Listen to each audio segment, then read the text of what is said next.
Ladies and gentlemen, dear friends of the Pinakothek der Moderne, dear artists, I would like to welcome you to this first artist talk accompanying the exhibition Glitch, the Art of Interference. Thank you for making it through the snow and through the wind tonight. My name is Oliver Kase. I'm the Deputy Director General of the Bavarian State Painting Collections. As you can see, the institution still has the paintings in its title and its mission, but since the 1990s, and especially since 2002, when this house opened, we have also gone much further into the pixel, and tonight already recording in progress. Beyond the pixel.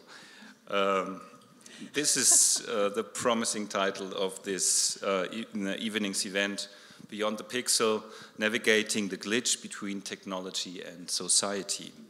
Since 2020, when Dr. Franziska Kunze, on your left, Chief Curator of Photography and Time-Based Media, took her position, I remember it has been her goal and wish to do an exhibition about glitch art.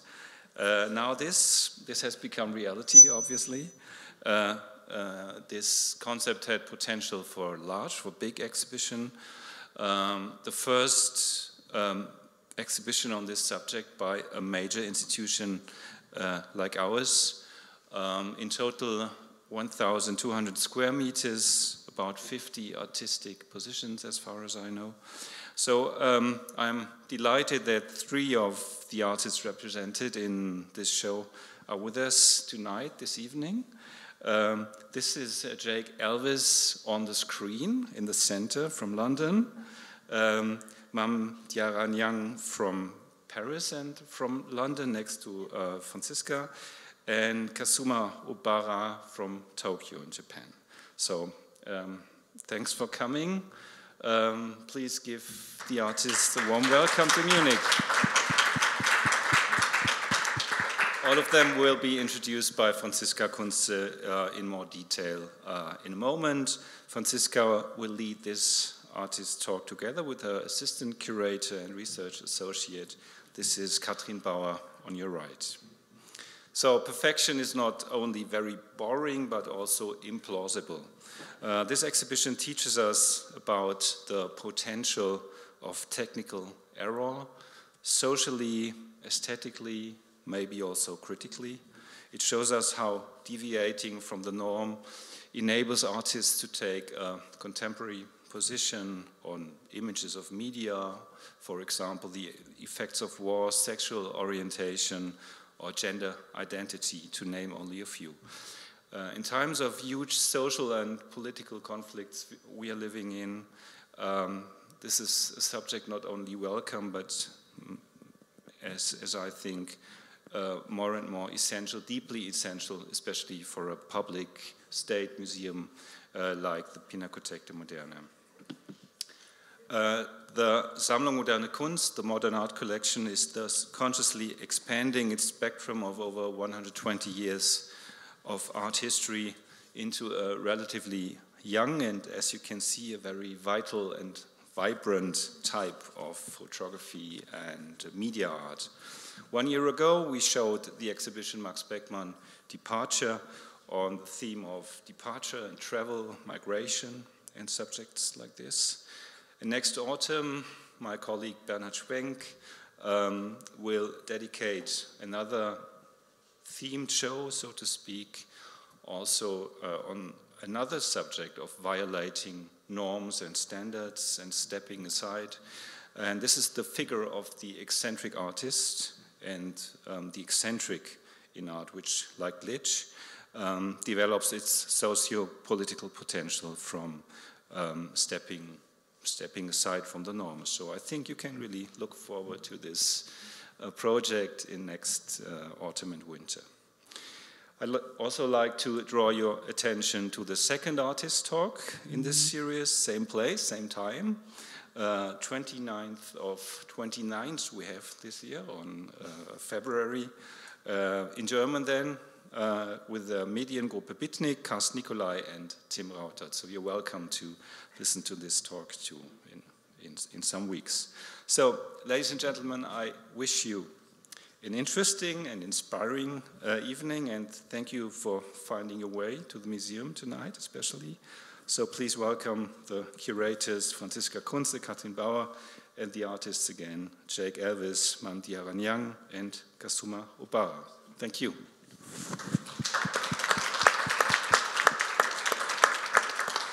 Yeah, thank you, Oliver, as well, and welcome everyone to here to make it here despite the heavy weather conditions. I can see the snow from here. It's crazy, and yes, of course, I'm more than happy that you could make it here. Analog, digital, very happy, thank you. And yes, but before introducing you to our audience, let me briefly say what exactly brings us here together tonight. So at the end of November, we opened our special exhibition on the upper floor, and the show, as Oliver already said, gathers 50 artistic positions, all of them dealing with image and or sound interference, and thereby challenging our perception, not only of the media itself, but also of our world and ultimately us as a part of it. Especially the latter plays a huge part within the exhibition, which means that apart from looking at the media rather than looking through it, we are, with the help of the artists, looking at the society and all the challenges, problems, and dysfunctions that can be discovered where humans are involved. So Katrin and I invited 3 of these artists who used image interference in order to address socio-political topics visually. Within the conversation, we will find out which topics have been of interest to you, what tools you've used, and why you found them suitable to incorporate into your artistic practice. So, yes, this is you. Let me introduce you to Jake Elwes, nestled here in the middle of us. Jake is a media artist based in London, UK. They studied at Slade School of Fine Art in London, where they began using computer code as a medium. In 2016, Jake also attended the School of Machines, Making and Make-Believe in Berlin. And I have to admit, I didn't know that.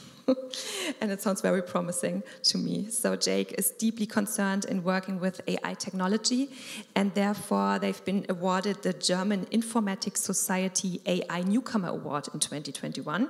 And the Victoria and Albert Museum in London has just acquired and exhibited your project, The Zizzy Show. Congrats to that. And we are currently showing another work of yours that is also linked to the Zizzy Show, but titled Zizzy Querying the Dataset from 2019. And this is the one that you can see on the left here on the screen. Welcome, Jake. Hey, Franziska. Also very warm welcome from my side, and yeah, Mame, DIarra, it's a pleasure to have you here tonight in person in Munich. I'd shortly like to introduce you to the audience. Mame, DIarra Niang works as a self-taught artist. In her practice, she moves along the medium of photography, moving image, as well as audio-visual installations. Her works are an act of remembering, often accompanied by written words, to offer further insight into her analytical, but yet also very personal relationship with the idea or notion of place, which she coins with the term plasticity of territory.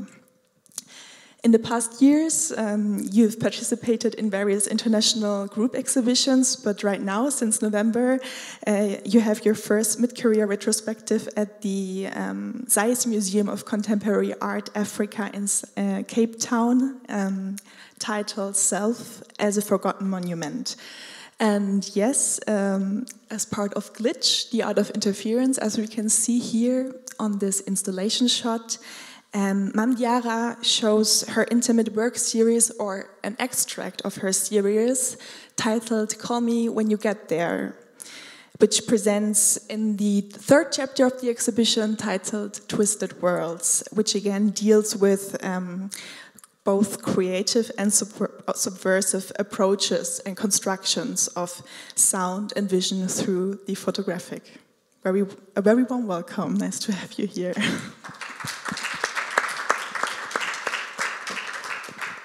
So, and last but not least, I want to welcome Kazuma Obara.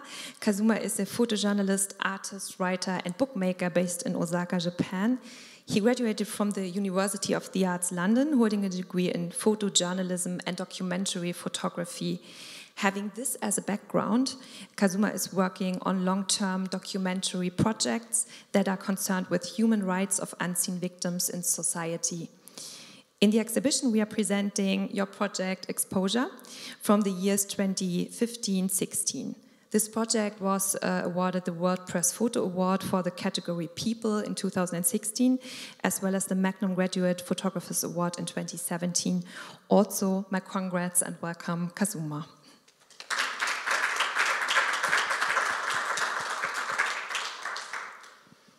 Okay, so we will start with some brief questions for each artist, and then we will have a roundtable discussion between us before then inviting you, the audience, to ask questions or share your thoughts with all of us. So please gather them for later and join us then. And yeah, Jake. I need to look there so that you can see me from the front. It's going to be weird, but we can manage. Jake, in your practice, you're exploring artificial intelligence. There's an interesting sound here. So the glitch is already taking over. Amazing. The glitch. Yeah, so you are exploring artificial intelligence, queer theory, and technical biases. And really, all of this seems to come together in Zizi, Queering the Data Set, which is a media art piece showing faces that are constantly changing. Could you tell us what we are seeing in your work? Yeah, absolutely. So the video piece. So all of these images here are stills from the 3-hour video work that's on display in the exhibition. And effectively, what we're looking at here is a glitching of a facial recognition system, which has started to break down with the introduction of drag faces, of drag queens, of drag kings, of drag things, of gender fluidity and otherness. And effectively, it's trying to subvert and break down and play with these kind of failures of AI systems, in often failing to represent otherness, in being mostly trained on quite normative and straight white identities. So what happens if we really kind of play with that in quite a joyful way?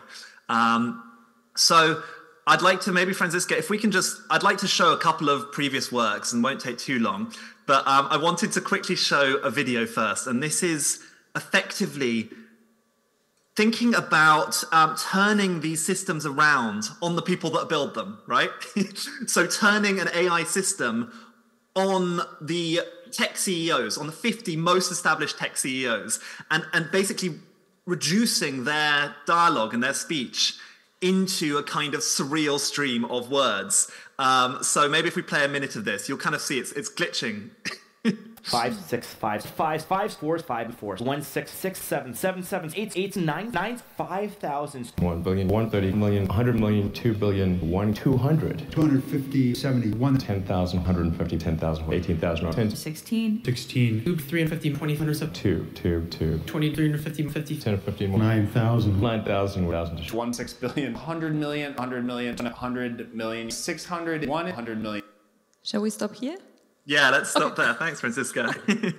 So if we move on. So effectively, I guess, in a way, what we're thinking about here is, a lot of people like to talk around, some of the social issues with these systems and then kind of singularity and existential risk and the fear that we all have around AI. But I think it always comes back to the fact that artificial intelligence is a reflection of us and our society. So if it's built by a straight white tech CEO in America, it's going to very much reflect their views on the world. It's going to effectively be reflecting Elon Musk. So when I talk about my work, I quite like to use different metaphors. And instead of talking about AI as something that's creative, AI as something with its own agency, or even intelligence, really, I like to think about AI in spatial terms. I think it's much more helpful. So this image that we can see at the moment is an image of a latent space, right? Now, this is a beautiful concept. When I first kind of started working on AI, coming up to 10 years ago, I'm a media artist, I'm from an art background, but for a very long time, I've kind of been delving into this code and sort of seeing as papers get released. But the most helpful thing I found when thinking about AI was the fact that what this thing is doing is it's plotting images or any kind of data. That could be sound data, that could be language, in a multi-dimensional latent space. Now, this image here looks like 3 dimensions, but actually it's many dimensions that we can't really visualize. So actually, if we go to that next one, Franziska, that's quite fun. So shall I go to the next one? This is oh, is it not moving now? Is it? This image. It's. Oh, you wanted to have We've the got one a glitch. Yeah, it happened. No, this one's great. So effectively, what we're looking at here is 500 museum collections from around the world. And this latent space has been trained on all of these images, and they've all been plotted at different points in space. So maybe these kind of Picasso images have something in common with this image to this image, and it will plot it. And here we've reduced it to 3 dimensions, so we can visualize it. If we go to the next slide, Franziska.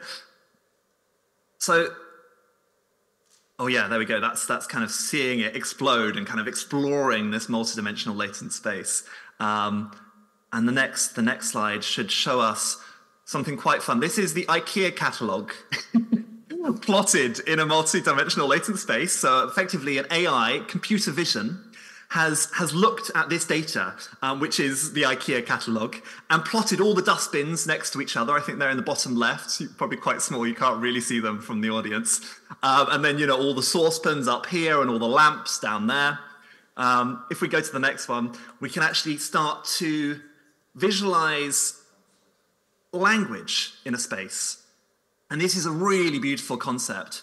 So you can actually get the meanings of words depending on where they are plotted in this space. So if we take the vector for the word human, which might exist at this point in space, which, you know, has 512 coordinates, that's the word human, then we can look at the words around it and effectively how a computer has reduced to mathematics that word, the meaning or the essence of that word.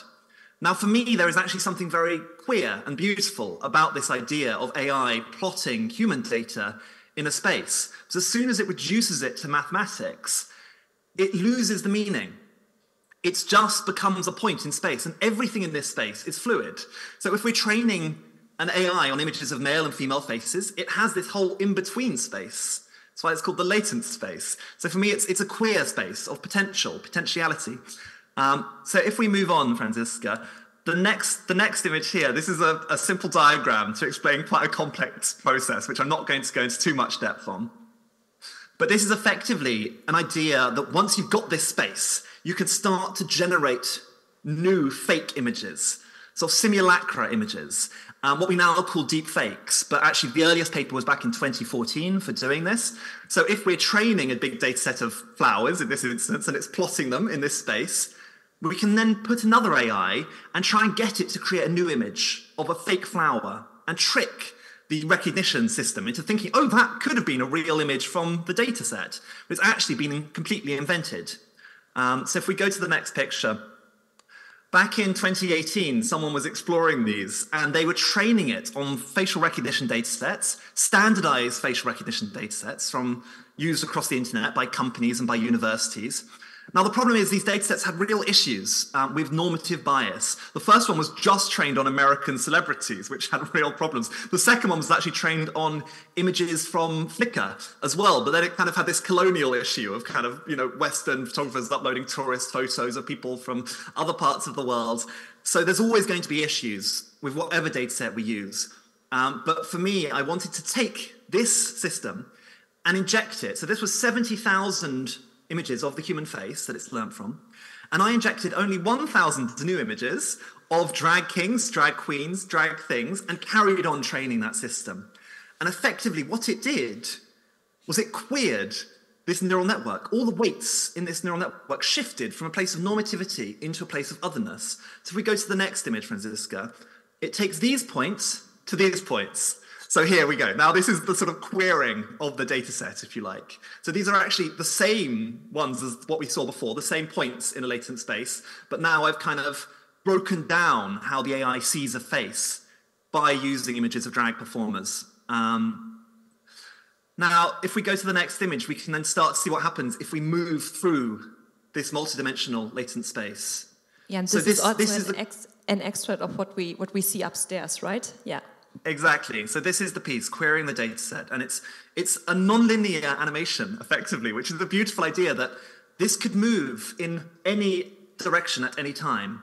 It's literally going on a journey through this multi-dimensional latent space. And since that's made up of 512 coordinates, it can move in any place. And then the nose might get bigger. I don't know what's going to happen, in a way. I've kind of removed my own artistic agency here. I've kind of created the data set, and I've told it, what to create. But I've given it a random path through this space. And every time this video gets shown, it goes on a different random journey through this space. Now, let's kind of skip through the next ones fairly quickly. I'm aware of time. But I wanted to just show you kind of the next stage. Oh, here we go. Actually, now this is quite fun seeing them all together. So here we're seeing 15 of these faces all going on their own journeys. And when the makeup, the drag makeup really confuses this system, and sometimes it kind of completely disintegrates the face into just the guts of the neural network, the artifacts left behind by the AI. And sometimes the kind of mascara and eye makeup, turns into a smudge of a lip. And it does some quite bizarre, wonderful things. Now, for the interest of time, let's just quickly go through the next couple of slides. So once we have this idea that we can create a new image from a random point in the space, we can actually then do now deep fakes and start to control these images. And this was something that I was really interested in doing, is how can we reclaim this tool, this quite sinister, dark tool, and make it do whatever we want it to do? So this is called a conditional generative adversarial network. So if we go to the next image, the way that this works is we take skeletons of the human body, and the AI effectively pieces together a body. And that's the kind of machine learning process. And then at that point, you can put in any new skeleton, and we can get our drag performance to do any new movement. So if we go forwards, I think it will show, here's our data set. So we in lockdown filmed with the permission of our drag performers. That was so important to us. All of our drag performers moving around a space. And then if we go to the next slide, we can then turn each of these images into skeletons. And this is kind of how the deepfake works. It's all built off of these skeletons. Actually, maybe if we go just a couple quite quickly through these ones, Franziska. So this lily snatch dragon being turned into a skeleton. And then the machine learning process effectively comes in and will turn the original image into a new deepfake image. But the machine only gets to see this skeleton. And it gets given a rating that this is like 90% close to the original lily. So let's go on 2 slides. Here we go. Here's Lily kind of being trained. And now we can put in any new movement and start to manipulate these images. If we go forwards, I think 3 slides, Franziska, and we'll just finish on that one. One more. So the ethics here was so important for us. Who gets to control whose body? And keeping it within our community. So I think, and actually let's go one more slide ahead, and that's quite a fun place to stop. This is an AI failure. This is an example of AI bias. This is when our performer fell into the splits, and the AI did not know what to do. So this is a huge glitch of the system. So let's just play a second of that, and then I'll finish. There should be some sound as well. Yeah, we hear the sound.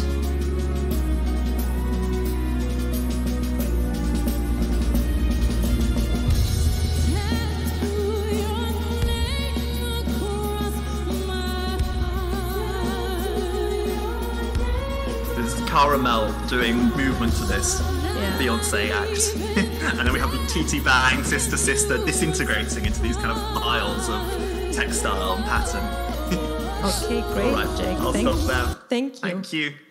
So, I mean, what you said and what we've seen is that So what I was wondering, why did you focus on training the artificial neural network with primarily with faces of drag kings and drag queens, rather than using gender fluid faces outside of the drag scene? So what interested you the most in going into the drag scene with this? Sure. So a couple of things, I'll keep it short, but effectively drag is the ultimate form, in my opinion, of gender nonconformity, and thinking about kind of performing gender, really, and really exaggerating that. And in a way, it's so, I think the other thing is that it's so accessible. It's a popular art form. And I think what's been wonderful is having this on display for a year at the Victoria and Albert Museum. And often people over the age of 60 spend the most time there. Because I think they're so familiar with drag and with seeing Shirley Bassey and seeing David Bowie and, and seeing the costume and the movement. But at the same time, the AI is something that really scares them. So there's this kind of contradiction. And I think it makes it much more enjoyable and accessible. And it kind of feels quite celebratory. But at the same time, there's a big issue with these data sets not recognizing queerness and otherness. So actually working with the art community to think about how we can reclaim this technology in not an oppressive way, but in a joyful, celebratory way. So drag seemed like the obvious solution for me. Yeah. Yeah, great. Thank you. Thank you, Jake. So we are moving on to Mame DIarra Niang. Let me go to this. Yeah. Feel it, baby. Thank you, Franziska. I'm taking over. Thank you also from my side for joining us tonight. Mame DIarra, let's start the conversation on your practice. You show your series "Call Me When You Get There" that I mentioned earlier in our current exhibition, "Glitch: The Art of Interference," and it consists, I think, in total of 57 photographs, which I don't know. When we look at them, we see people shopping, holding a baby, going for a walk, working on a car on the right side. But when we look closer and take a second glance, something seems to be off or not correct. There is kind of an uncanny feeling, or we don't really know what's going on. What exactly do we look at when we see these images? I don't really know what we are looking. For me, I'm always thinking that we are looking a memory, stuck in a loop, stuck in a time, that these things happen in a second or in an instant, and it disappears. So I don't know what we are looking. I made this series in the middle of the lockdown. When I think we can remember how much we felt isolated, how much it was a dream to go outside. For me, as an artist, as a photographer, that I'd never walk where I live. So I was locked down in Paris, and the sense of moving was taken away from me. And one day, and I actually was at the end of the lockdown, I went, I received the call of my brother who reduced my practice, my practice of photography, like saying to me, "Oh, you will be happy. We will soon be out, so you can take your camera and go out and take picture." And I was really bothered by these comments, because he was just reducing my practice to this. And then, and then I was saying to him, I'm not working in Paris. In Paris, I'm only on my computer. And then I just had an idea. At this moment, I had an idea, and I said, okay, let me go.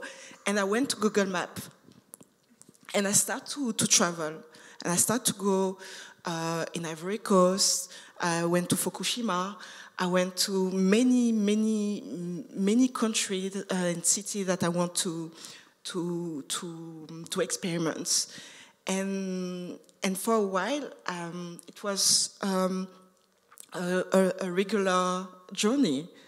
And then I found a place that I don't want to name, because otherwise it becomes this. But I found a place that really look at how I was feeling. I was feeling unanchored. I was feeling cut in half.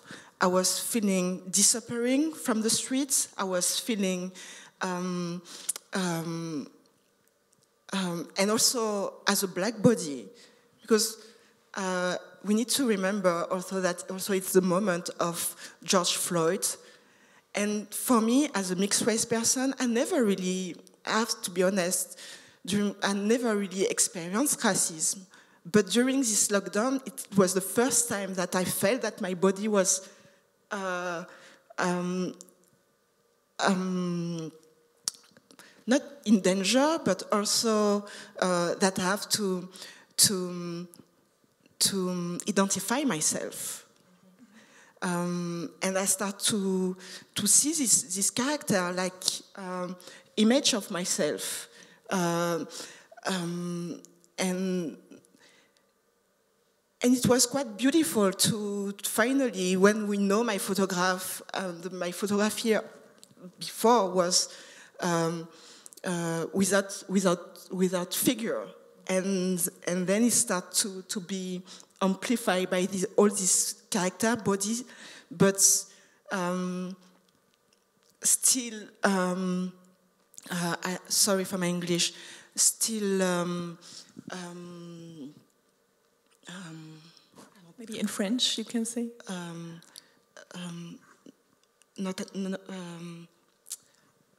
Sorry. It's okay.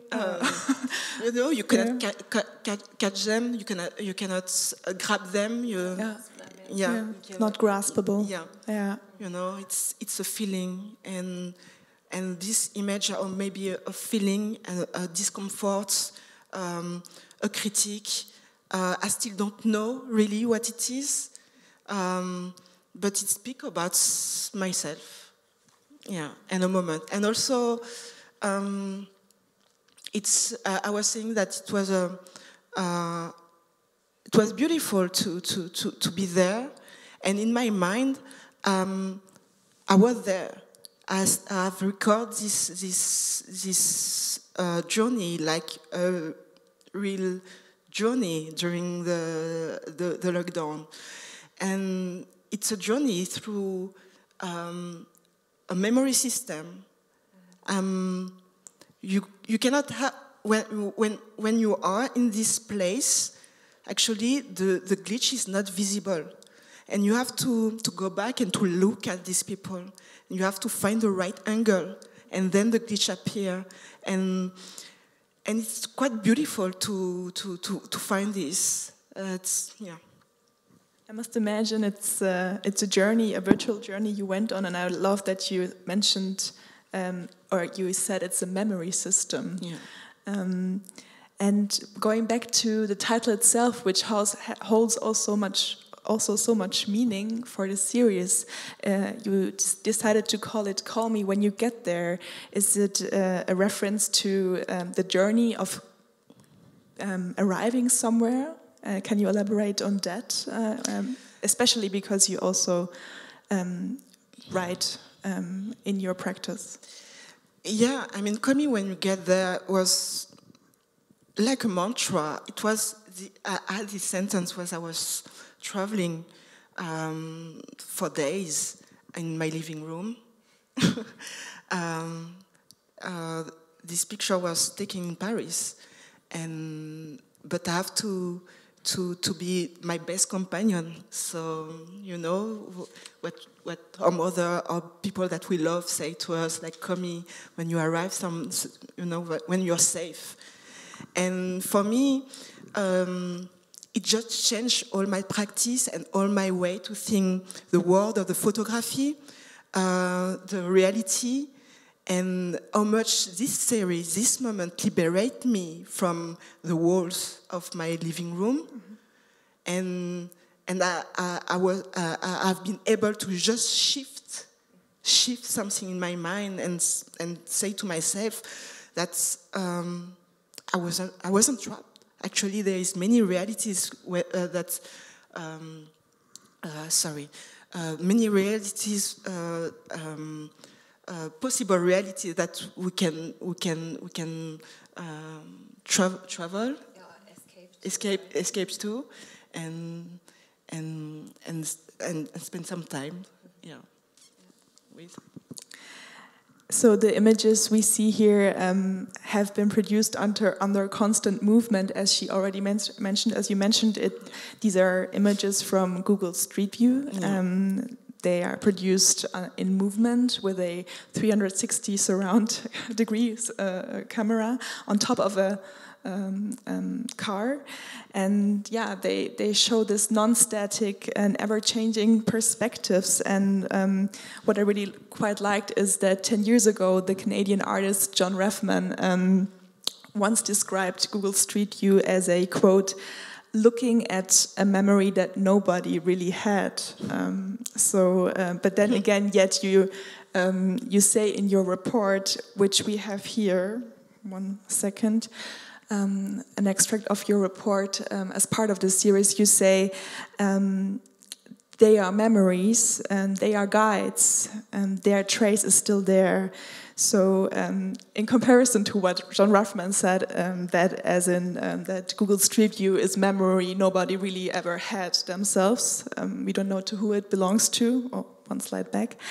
Who do you mean with they are still there? Are you referring to the passerbys on the street? Yeah, they're still there. I found them, and yes, I also wonder if they know that they were here. Mm-hmm. And actually, I went back a few days ago to see if they were still there, and they are not. So they are not. The system have changed and it was updated, and so I was glad to document this memory. Mm-hmm. But I think it's possible to change the year. So sometimes when I walked through Paris once, also with the help of the system, there was one street and there were captured like 3 years, and I could decide which year I want to see, and that was quite interesting. Didn't know that. Okay. Yeah. So good information. Thank you. Yeah, I mean, it's interesting to also see that the people are both surveilled and at the same time they're also blurred or unseen because of this facial blurring of, data protection. And and at the same time you take them away from this context of, mapping the world and put them in frames, like little memories in this installation shot, for example. And then again, when we look at further series of your work, where we see also journeys in cities where the human body itself is absent, it reads like a red thread in your practice, right? Yes, we are going closer. Actually, the image that we are looking now, it's part of the one of my first series, Sail Gris, first series of my trilogy, The Citadel. And yes, it is no man's land. And we can see some characters, but they are really small. And more we go through all the series, more the character is present, but still far. Then we arrive to Kami when you get there. For example, here we can see them, but we never see the face. It's something in my work that we never see the face. And then we are at Kami when you get there, still closer, but more we are going closer, more the body start to dislocate, dissolve, and then there is l'été. Yeah, that's coming. Yeah, I think in a second. L'été, yeah. Right here. There is l'été and Tsamagantegi, where it's for me I call it non-portrait, but non-portraiture, but it is about the non-representation of the black body, and how it is also important to abstract the black body, to liberate and free the body from the fantasy, the Western view about how to look a racialized body, my body, and also my inability to define myself, because I'm much more than these visible things. So for me, it became something very important to abstract more. Yeah. Thank you so much. Thanks to you. I will hand over this one maybe to you. You can hand it over to Kazuma directly. Thank you, Mame DIarra. And okay, Kazuma, you've studied, as we heard before, photojournalism and documentary photography, and both areas usually deal with these traditional image patterns in which sharpness and clarity are really key to presenting a story. But looking at your images of the Exposure project, and this is one example, we quickly see that these characteristics do not play a role in your imagery. At least not in the foreground, so to say. Why is that? Thank you very much, Franziska. This is because my background, what I experienced from Fukushima. I was born near from Fukushima, northern part of Japan, and one of the first topic was Fukushima in 2011. And I continue taking picture in Fukushima in the zone, the restricted zone. And when I keep taking picture in the zone, the landscape has not been changed, but still, the radiation is there, and the people from there are, totally influenced, mentally influenced, but it's invisible. So I taking picture in there, but, my picture didn't tell anything. So I was wondering how I can cope with it, and I decided to study in London. I did the MA in London in 2015, and I also decided to go to Chernobyl to understand what will be happen for next 20 years in Fukushima. And then I met this person called Maria, and when I met her, she told me that my disease is invisible to the other person. She was born 1986, September. It's 5 months after the disaster.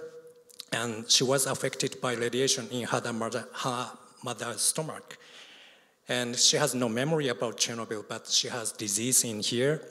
And she removed the thyroid when she became 24 years old. And she also have mentally disability because of the problem, because of the disease. But those are all invisible. In Fukushima, in Chernobyl, all of the difficulties of the the visualization the problem is invisible. So I was wondering how I can visualize, and then I start researching some of the. Here, sorry. Oh yeah. So this is a picture from 2015 in Chernobyl. I mean, so from 2011, the tourism started in the zone. And, this is a selfie from the Instagram. So people are visiting Chernobyl and doing the selfie and, showing I'm a brave person or something like that. So we can see so many selfie images from Chernobyl. And also, this is a well-known computer game called Stalker. And, the story is the mutant was born in Chernobyl after the explosion in 1986, and we will kill those zombies in Chernobyl zones, and also the light down is the people are trying to pretend someone from the Soviet time. So there is many of the different images from the entertainment. So people already start consuming the topic of Chernobyl as entertainment. So it's totally different direction from Maria's story visually. So, and I also took some pictures in the zone, and it's just disaster. My picture again, I can't tell anything about Maria's story, and this is just my frenzy fishing, but I felt so many difficulties how to tell the story, and then I came across my materials. This film was found in the zone. I have a friend who used to live in Pripyat, which is 1 kilometer far from nuclear power plant. And this film was made 1980s and expired in 1991. And this was stored in the factory in the zone. And my friends found it. And it's stored in the zone, which means it's exposed by radiation for many years. And using this film, I did many practice, and I tried to make very abstract images using these materials because I felt we need some imagination to understand her invisibility of her disabilities or her mental problem.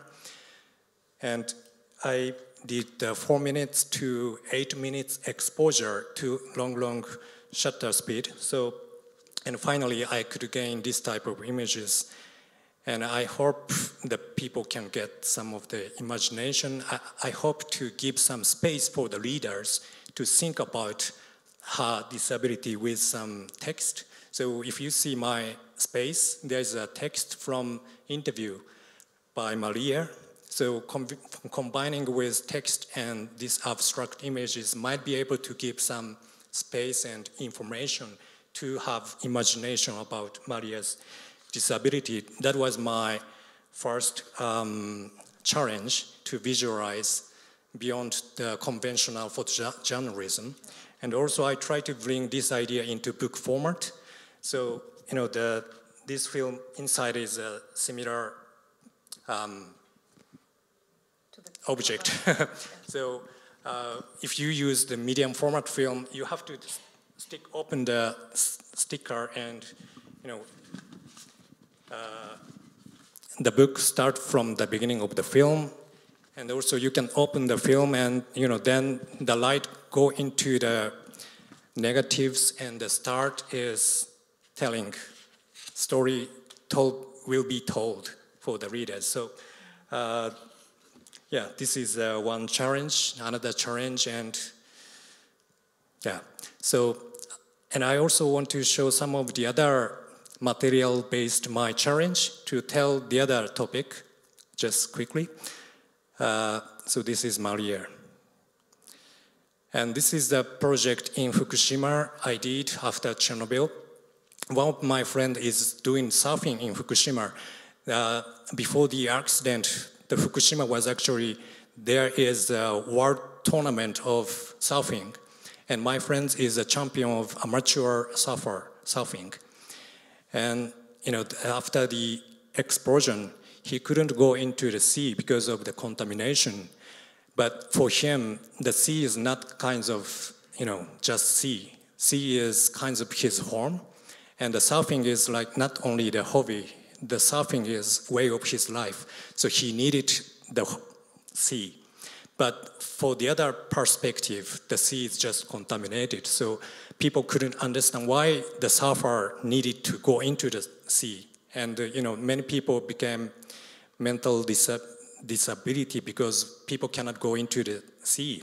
And, because of the explosion, the community of the surfer was destroyed. That's why, people lost how they rely on, rely on the people or sea. So I try to visualize the sea with cyanotype. This is a kind of photogram. I make a cyanotype paper and I bring this cyanotype into Fukushima Sea. And when the paper hit the wave, there's a shape of the waves. And this chemical reaction will change the color of cyanotype. And I took 700 pictures for 2 hours with time-lapse picture. And I try to show different aspects of the sea of Fukushima. One is home, one is contaminated sea, but it depends on the perspective people, how to see the sea is different. So this is the video installation.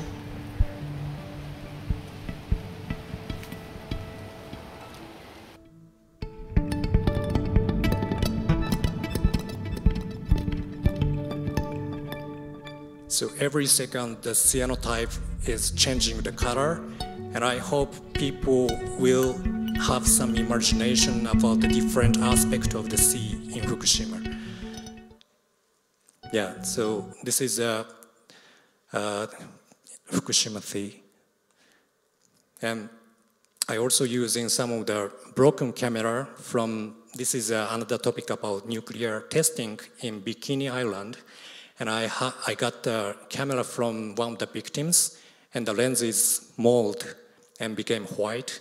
And I trace his footstep. Actually, he died by cancer. And I heard his story from his daughter, and I trace his step with his camera. And the picture became white. And this is also, remind us the disease of nuclear testing. The eye became the whitish, and yeah. And the last thing is another project in Chernobyl. Actually, I got the broken camera from my friends, who is now the soldier in the front line. And he gave to me the broken Soviet camera, and I took the picture, and right now the meaning of the picture has been changed. The place was totally captured by the Russian soldiers, and so yeah, we could see different way. Yeah, I think maybe you go one back, because I have another question for you. No, thank you for sharing this. And we see that you are working in this analog way with the analog photographic medium. And you also said that it was quite hard with the exposure work to really develop these images. And so I was wondering, would you say that not only this process was resistant, but also the images itself? So do they take a stand, and if so, against what? Yeah, I try to against the bias, and I also try to against the landscape itself, because the bias is like, that we are all creating as dark tourism or computer game. We also making some bias, so I want to against that bias to have an imagination, and at the same time I want to try to against the landscape. Some landscape in the zone is manipulated by some tourists. So when we see some of the gamer of the stalker try to make something close to the game. So the place of the zone is actually manipulated to the tourists. Some of the villagers told me there was no mask in here, but the tourists spread away in this room. And another tourist just saw this, oh my God. So this is, not the true, I mean, I don't know true, but this is not the landscape, the natural landscape. It was created. So many people made different type of bias, and I want to against, and also, I want to against many of the journalistic way, not against, but I try to expand the way of put a new layer also to it, right? Yeah. Thank you. Thank you. Thank you. So I think we can come to our round table now. Katrin, do you want to go to the next slide? Yes. Let me. No, like the Q&A slide. And so I think a huge topic for the last years has been surveillance technology. And I think in Jake's work and also Mame DIarra in your work, there's something in it, and in yours possibly as well, but Jake, so your work is rooted in thinking about facial recognition software that was and actually still is mostly trained with white faces, clearly to decipher as either male or female. And Mame DIarra, you work in a way as well that deals with certain aspects of it. So there was this huge discussion when Google Street View was going on, that it did not only depict the streets, but also the people. And yeah, people took a stand against it. But yeah, so you were instead using the technology to gain freedom. And so each of you is concerned with overcoming boundaries with the realm of surveillance technology. Could both of you elaborate on that a little bit? Who wants to start? Can you hear me? Yeah, we can hear you. Yeah. I guess, no, so that's a really interesting one. I think for me, it's so much with this technology, it's about who gets seen. So in a way that comes back to who's building these technologies and who they're building them for. And I think the wonderful thing about exploring it as an artist is that in a way you don't have to create something that functions. You can create something completely purposeless. And that often starts to reveal the issues, the bias, the kind of political failures, or poetry that comes out of when these systems glitch and break down and fail, and when you kind of hack with it, with that ability for it not to function really. But I think for me, it's like working with this sort of surveillance tech, it's actually, if we can subvert it and look at it in a really fun, joyful way. And I guess we also always need to be questioning whether we want these systems to recognize us and who we want to be recognized. Because, this is a sort of form of digital colonialism as well, is that if we kind of train it on everything, it's like maybe it doesn't need to know, maybe it doesn't need to recognize some people, but in some instances it definitely does as well. So there's this whole thing of like, what system are we talking about? We can't talk about it as a whole. And do we want to be breaking down this system? Do we want to be obfuscating it? Do we want to be recognized? And I think one thing that a lot of AI engineers are talking about, or people building these tools, can you program more uncertainty into these systems? And I think that's a really nice thing, this idea of debinarizing AI, that it's not so certain, it's not 99% sure that this is like a black woman in their 30s. It becomes less sure of these things. Or the conclusions, when it's telling us that, this is the way that we should govern our state, like, can it be less sure about that thing? And then we can kind of put our own interpretation onto that. There's also this lovely idea of federated AI, that what if we take it away from a centralized data set? That what if this becomes a distributed way of kind of training AI? So it's no longer Google owning all of the data, but instead we all kind of train little bits, and that contributes towards one bigger AI in a more distributed, decentralized way. Yeah, thank you. And Mame DIarra, did you think about that as well? I mean, I never really thought about that, but when I think about it now, just remember during my childhood, when I spent some time in Senegal or Ivory Coast, and where I was taking pictures, people doesn't want to be seen, because a lot of people were on the postcards, and sell on postcards, and then it becomes something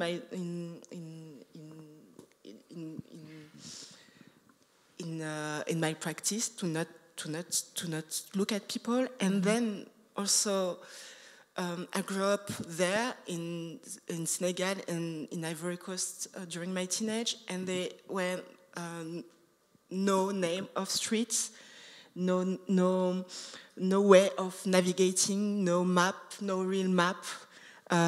We would say like, I'm living close the boulangerie there, and so for me it was kind of fascinating to go finally to Dakar now, and be able to take the street where I went to school, and also recognize some silhouettes of people that I maybe know, the doppelganger, or I don't know, but my late grandmother.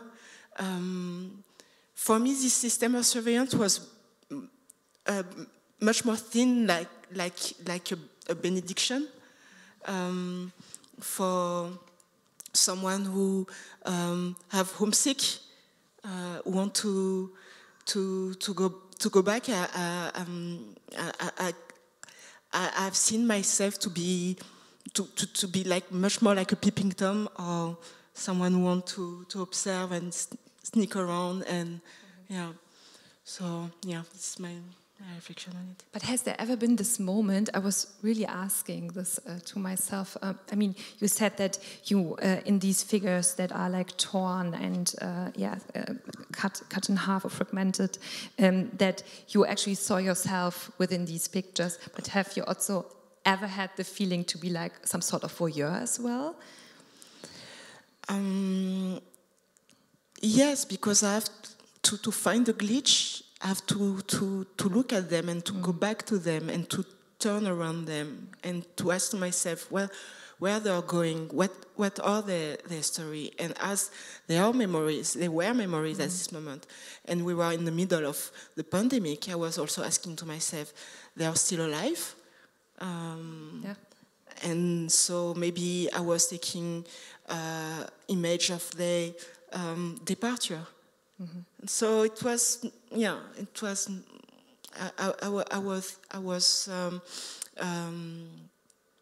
was thinking a lot about them, but about myself, and Okay, thank you. I also have a question to the three of you. As we all know, portraits are a very traditional subject within the history of art. And so whether it's about portraying Maria or querying the data set with drag kings or queens, or finding potential relatives on the street of Google Street View, in terms of portraiture, you all seem to have a common topic in that aspect in your practices. So I was wondering, to what extent and why would you say do your artworks differ from the idea of a traditional portrait? And what are your thoughts on this topic, finding new variations of portraits, or maybe also non-portraits? Are there portraits for you, or does it differ from that traditional sense of this category? For me, I'm not really taking portraiture. I love to say that it's non-portraiture. I love to take in picture the disappearance, the forgetting. I love to take something that is going, or it's gone, not there, or also sometimes I think about how we finish the image in ourselves, so they are part of ourselves. For me it's self-portrait or non-portraiture. So like the vanishing is part of both absence and presence, right? And, and the absence reinforces the presence. Totally. Which in turn comes back to exposure, right? The vanishing of the material also speaks about the presence of the topic in your practice. For me, the portrait is so important with the relationship with the person I took. So, for example, the Maria, when I took that portrait, the shutter speed is 4 minutes, and she was sitting on the chair for 4 minutes and seeing one direction. And what I asked is, she told me that I was thinking about my memory for 4 minutes. So it's the portrait is not only the portrait picture. The story itself is also important when I took the picture. So, but for me, I also did another project about the war. It's about the Japanese invasion. Sorry, it's very totally different story, but about the portrait. When I did the project about the Japanese invasion during World War II, I couldn't confront with the person whom I took the picture, because I was like, I feel not comfortable when I take the pictures through the camera. I want to confront with them without camera.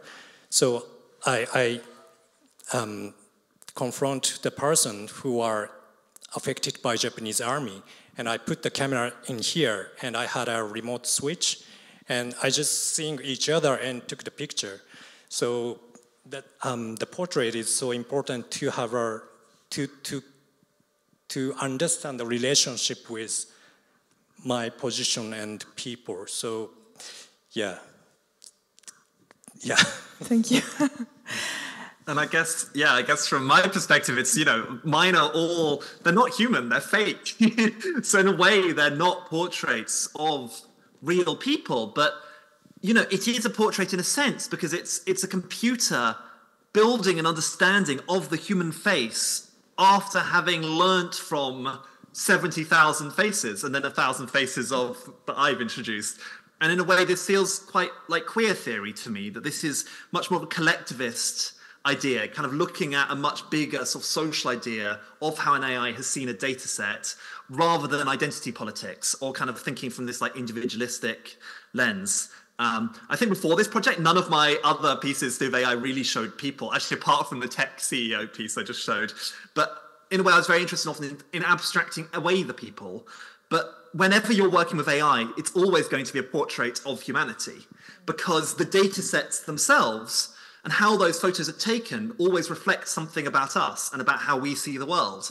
So some of my very early work was based on open source data sets of 40 million photographs, and then really abstracting it into something where it's just creating these kind of really abstract forms, but it still learnt from humans. It learnt how we took photos. It learnt about horizons, about the rule of thirds, about sort of certain photographic tropes when looking at millions of photographs taken by humans. So in that sense, AI is always going to be a portrait or reflection of the human in the data set. I mean, you are all in a way like glitching the notion of the traditional portrait, like the idea of the portrait in so many different beautiful ways. And what also brings me to think about, and some of you already also talked about it a little bit, about the topic of like mental state and how you can actually bring it to the surface, what you feel or what other people feel are feeling, what is going on in the society, and what may not be depicted in an appropriate way with the help of like these very clear and sharp images, and how we usually think of when we think of a photograph, like looking through it, or also digital imagery. But anyways, do you think or are like these imperfect, these glitched images more appropriate and suitable in order to bring these mental issues and societal problems to the foreground, and why?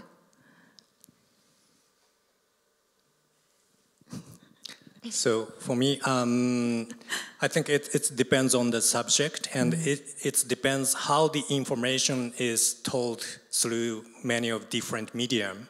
So for me, when I think about nuclear explosion, it's totally invisible, and also the topic of nuclear is quite difficult to tell sometimes. Like when the Hiroshima we had, and we have Fukushima.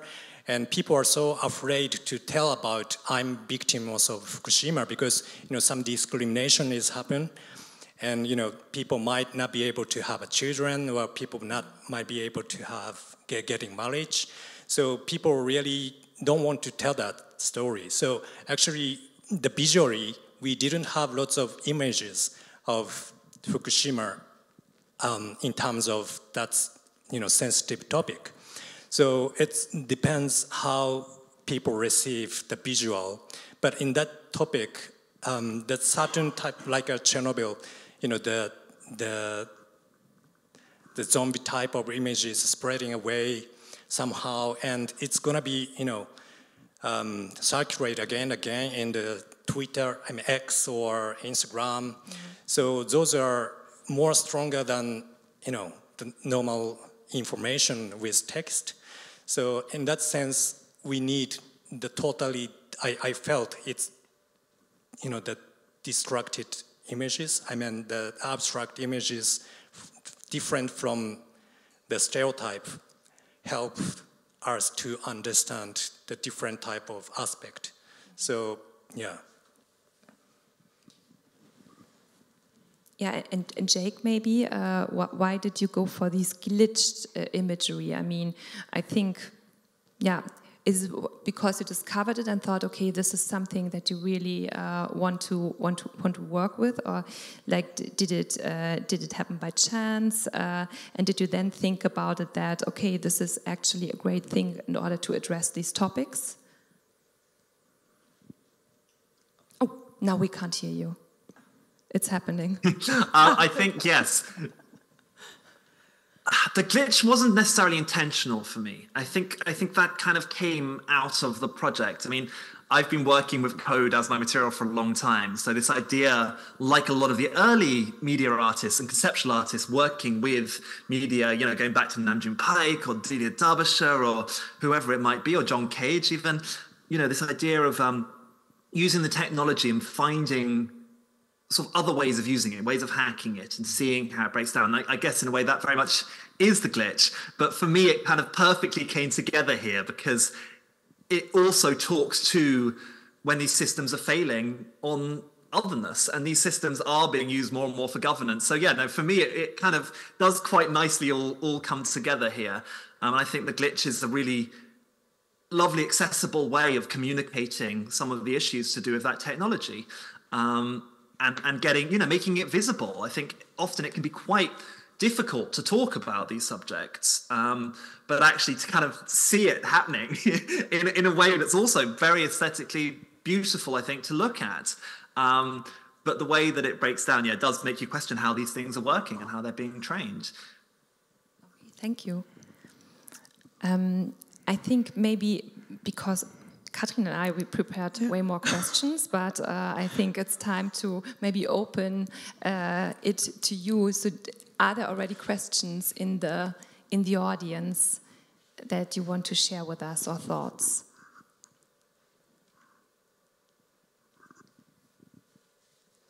So if not at this point, maybe Katrin can move on.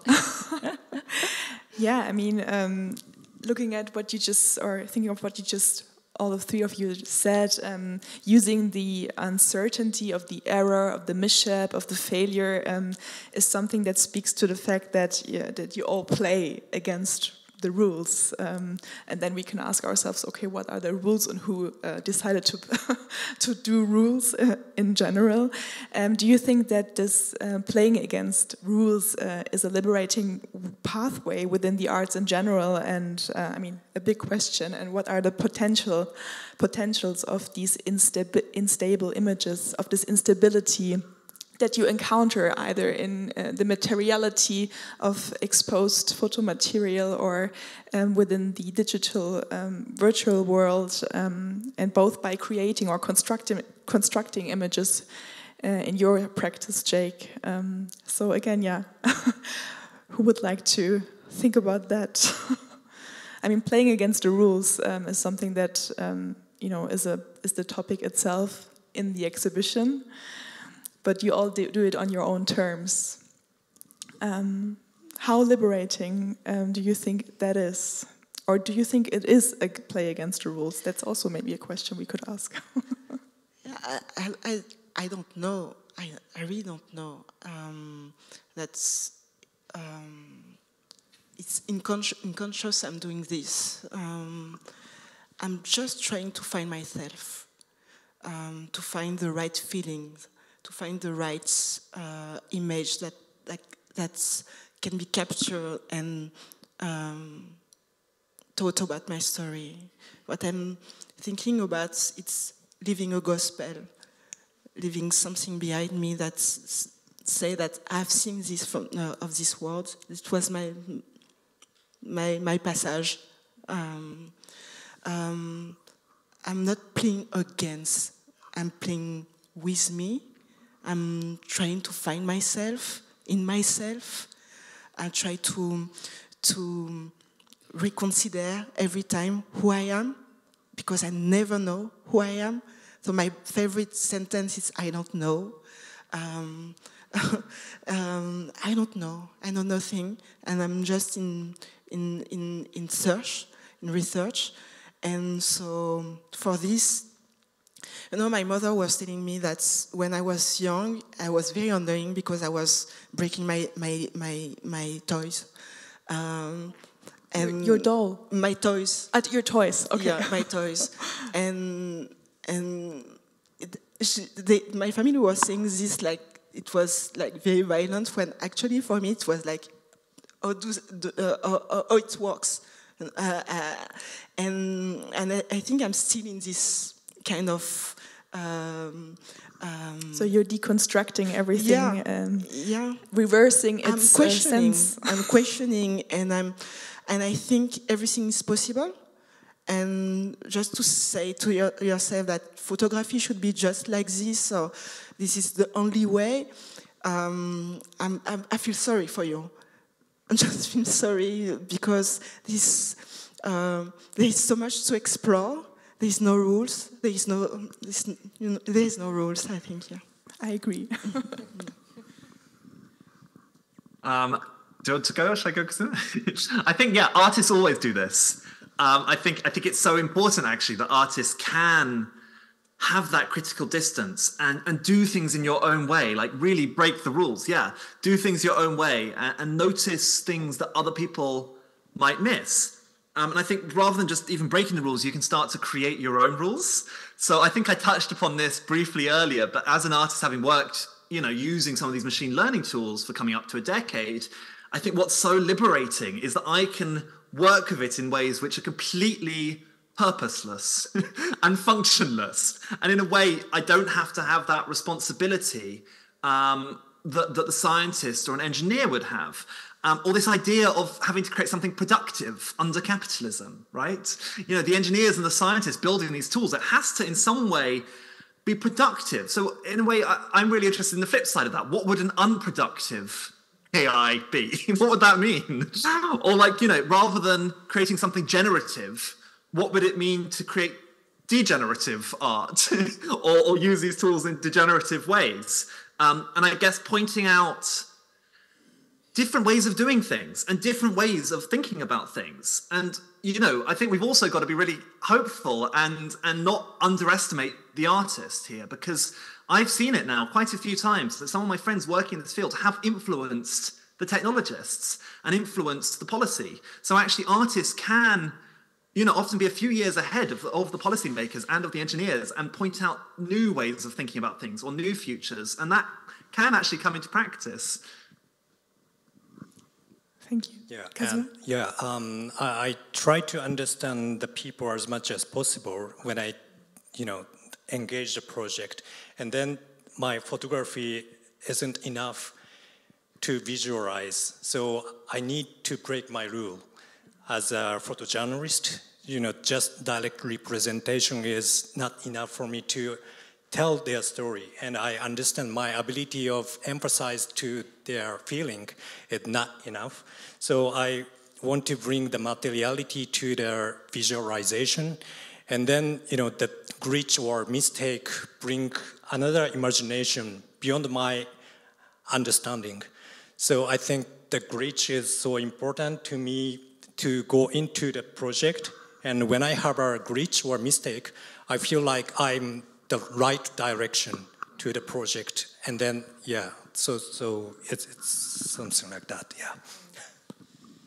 Yeah, I mean, we were talking about playing against the rules or creating new rules, and it's so interesting because someone at once came up and made these rules. So who was the person who said a photograph is supposed to look like that or whatever? And now I'm going to pose the last question, which is like the so-called Gretchenfrage, a very crucial question that is of high interest, at least to me. And so when we think of these notions of good and bad, right and wrong, and now you are doing turning and twisting it all around, would you say that glitched images are the better images? Are they now the good images and the right ones? Silence. There is no right images or good images, bad images. There is viewer, people who look at image, So there is good people or bad people, maybe. No.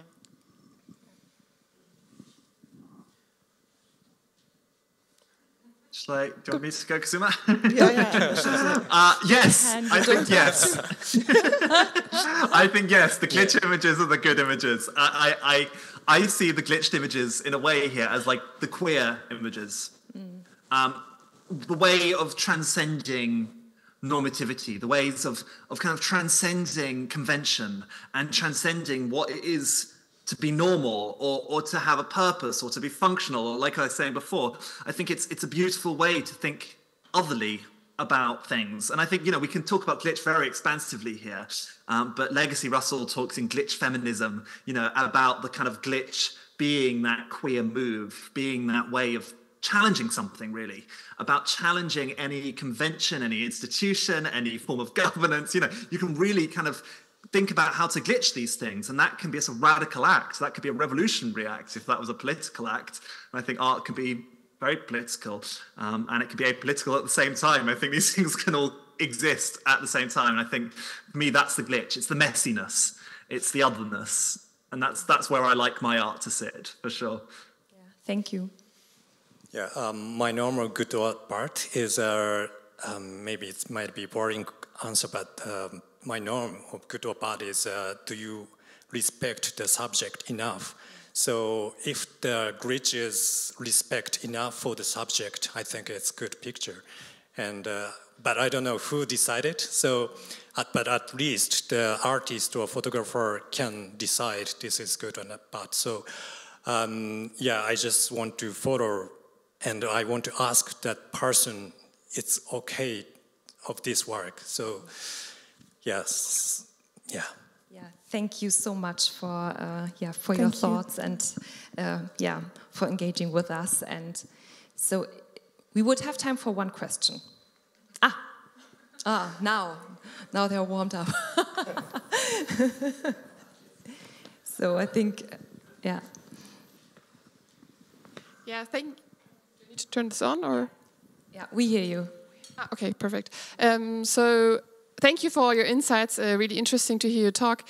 I think my question ties a bit to several topics that you have touched upon, because you talked about surveillance and who wants to, or who agrees to have their image taken. And I think also, I kind of had to think of consent and the question of consent also in relation to who gets to be part of a data set, who gets to decide about the images. And I'm wondering if the glitch, or if you see glitching images also as a way to kind of tackle those ethical questions surrounding representation.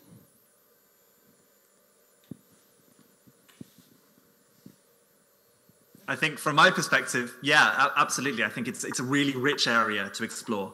I think in a lot of my project, that's been kind of one of the most central questions, really, is like the ethics of representation and consent with these data sets. So, quite a lot of my projects have been about appropriation, actually, which obviously there's a long lineage in art, in conceptual art, and media art, but taking existing data sets and looking at when they break down, or finding ways to make them break down. And maybe that is the answer sometimes. It's not always the answer.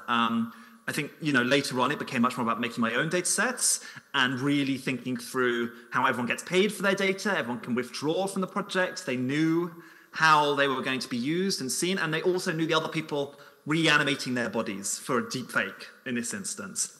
I wanted it to very much be within our drag community, that it's a queer community reclaiming and taking this technology.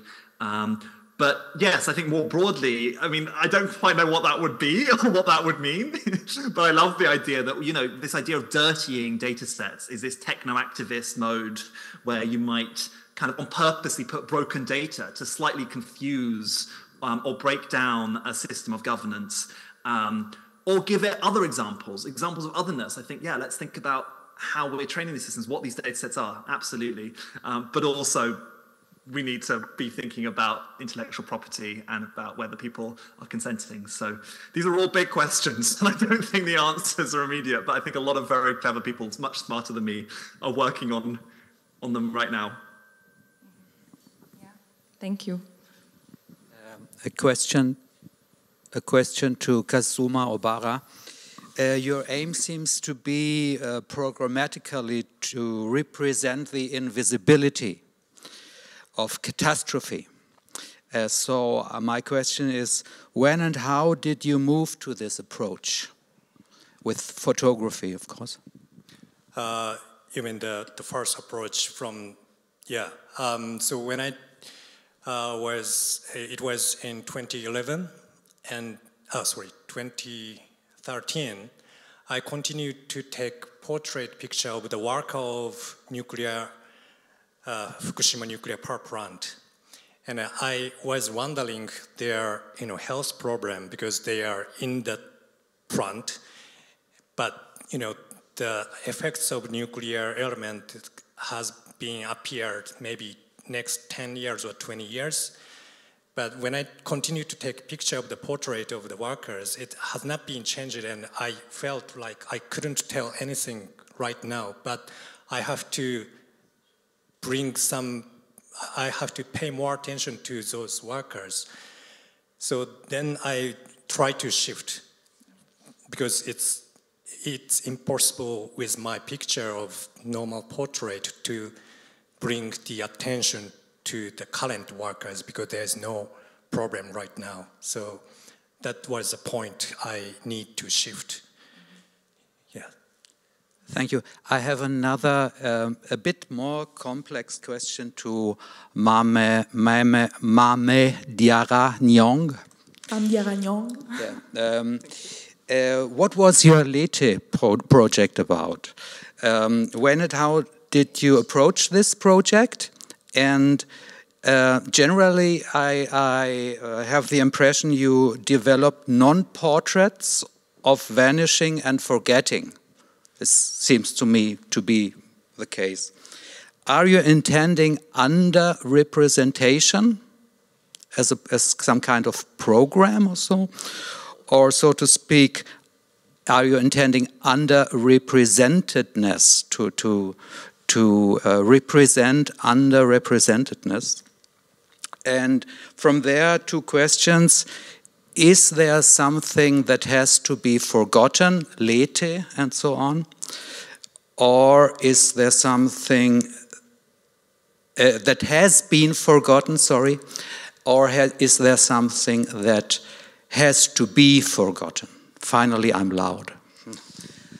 Okay, there is a lot. I'm only talking about myself in my work. It's not really project. It's maybe more reflection about the self, about what makes the self, and the self, as also say Kazuma, the visible is not enough. And as a mixed race person, I've always been seen as a black person, also never like a white person, and never like a mixed race person. When actually it's just details in my story, because for me, self is made of memory and forgetting. And we are never the same person. So it means that we have to forget and to remember. And in order to be new, we have to forget what we were. So for me, it was much more this: how to represent the self, how to represent. And I am a black body, so the subject are black. For me, it's better. This body questioned me much more because it's the body that has been assigned to mine, and also because the representation of the black body, the fact that most of the time I ask to some of my collectors or people, why are you collecting black people eating, black people doing things, black people, what that means, what it creates, what imaginary it creates in your mind, why you need this. When, for me, I just need to deconstruct these things and abstract to the maximum this thing. And just to start a new conversation about the self, about the disappearance, about being new, and also about renewing our view on this body that we judge, and we judge because we are surrounded with these images that transform the reality. Yeah. I hope I have responded to your question. Yeah, I think so, actually. And also, we need to keep track of the time. I'm sorry, we don't have time for more questions. But yeah, there have been so many beautiful words by all of you. Thank you so much also for being so open and talking about your project and your thoughts. And yeah, maybe Katrin can put on the next. Yeah, so this was an amazing kick-off of our accompanying program. Thank you so much for that. And yes, so we have like a movie program going on that is called Switch to the Glitch at the city cinemas, and there's a club night at some point, and the next artist talk in German, and we finish off with a finissage in the Rotunda on the 8th of March, and we hope to see you again. Thank you for coming. Thank you.